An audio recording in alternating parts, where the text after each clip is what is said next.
l'échange est quand même ouvert.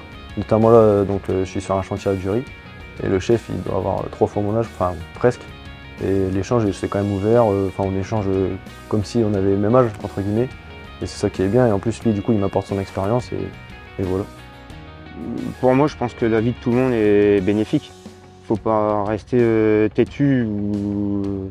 Je préfère avoir des gens avec beaucoup d'idées qui me disent rien et puis peut-être vouer à l'échec. Lors de mes visites chantier, les compagnons, les chefs n'hésitent pas à me faire des retours sur ce qu'on essaie de mettre en place, sur ce qui marche, ce qui ne marche pas. Donc l'écoute est essentielle dans ces moments-là. C'est varié les travaux dans le TP, donc si on ne s'adapte pas, c'est même pas la peine, on reste à l'ancienne et on n'avance pas. Donc forcément il faut suivre son temps, il faut s'adapter à l'évolution. On a mis des habitudes, maintenant on a d'autres habitudes pour travailler, donc il faut s'adapter. Je ne reste pas dans ma zone de confort, c'est quelque chose que je déteste, j'aime le défi. J'estime qu'aujourd'hui mes équipes doivent aimer le défi aussi. Aujourd'hui, à mon sens, quelqu'un ou une entreprise qui reste dans sa zone de confort n'évoluera pas et ne fera pas évoluer ses collaborateurs.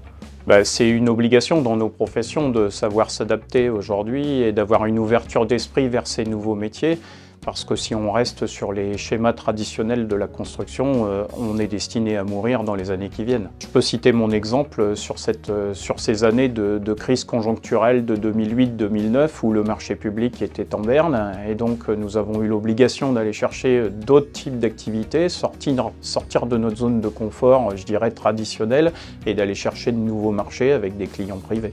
Le groupe L'Hôtelier a effectivement cette capacité à savoir s'adapter sur nos territoires, à avoir cette ouverture d'esprit pour prendre un peu le virage de ces nouveaux métiers, de cette diversification, et c'est ce qui est plaisant dans le groupe.